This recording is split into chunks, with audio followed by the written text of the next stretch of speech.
I recently read the book The 4-Hour Chef. Now you're probably wondering why I'm doing a review on a cookbook for a productivity YouTube channel. Well, it turns out this is a cookbook for learning any skill, not just cooking. The author Tim Ferriss picked cooking because cooking uses all 5 senses. You need it 3 times a day, and it has stumped Tim for many, many years. Now Tim isn't easily stumped. He's actually a pretty prolific learner. Several years ago, he went to China to learn kickboxing, and within 2 months, he was able to win the National Chinese Kickboxing Championship. He recently developed a TV show called The Tim Ferriss Experiment, where he learns a new skill every week. Skills like drumming, Brazilian Jiu-Jitsu, and poker. It's actually really surprising how far he gets with each skill. And he does so by applying the system from this book. The same system that he applied to learn cooking, you can apply to any skill of your choice. You can use this approach, this method, to master a skill within 6 to 12 months. Tim defines mastery as being in the top 5% of the world.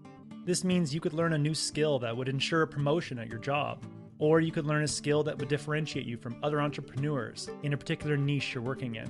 I've used Tim's methods to help read books faster and create these videos.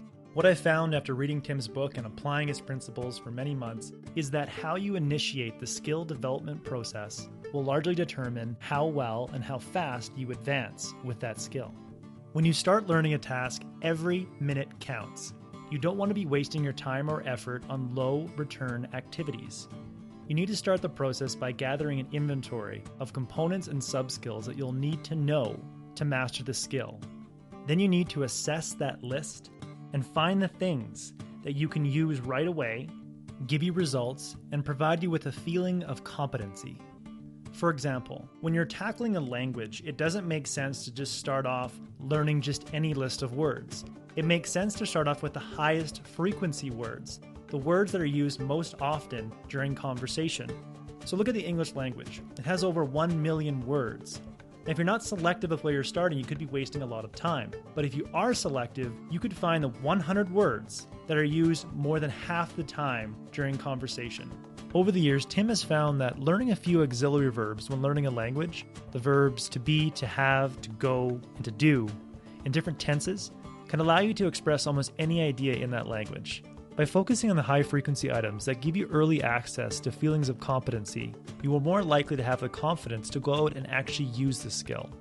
When Tim applied this to cooking, he found that the most important thing in cooking is taste. Tim asked himself, what are the biggest things that contribute to taste? And which of those things can I benefit from right away? Tim searched through a collection of the best cookbooks and interviewed some of the best chefs, searching for the highest frequency items regarding taste. Tim found that there was a select few herbs that the best chefs in the world use all the time. By discovering the most frequent pairings of these herbs with certain food, he would appear like a competent chef.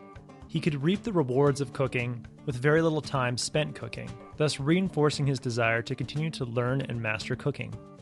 Once he found out that fish with dill or fennel, pork with rosemary, lamb with mint, and tomatoes with basil were optimal combinations, he could wow his guests with tastes, and he'd only been cooking for a few weeks.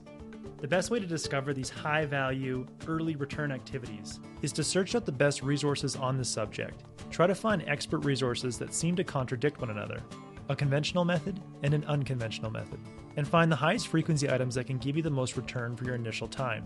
Tim also recommends interviewing a series of experts. He recommends interviewing world-class people, but that doesn't mean interviewing the best in the world. Sometimes a silver medalist is just as good as the gold medalist, and they're much more willing to offer their time to help you. When interviewing these world-class performers, you should ask them the following questions.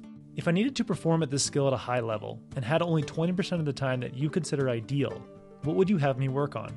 And also ask them, what do you see most novices do that you consider to be the biggest waste of time? When learning a new skill, the initial hours, weeks, and days are critical to you sticking with that skill. If you can experience an easy win, an early return, and a feeling of competency, then you increase the odds of you mastering that skill. That was just one of the many ideas that I gathered from Tim's book. Tim's section on meta-learning is some of the best accelerated learning material that I've ever seen. I highly recommend getting his book to dive deeper into the process. But if you would like a one-page PDF summary of the other insights that I gathered from Tim's method, just click the link below and I'd be happy to email it to you. If you already subscribed to the free Productivity Game newsletter, this PDF is already in your inbox. Thanks for watching.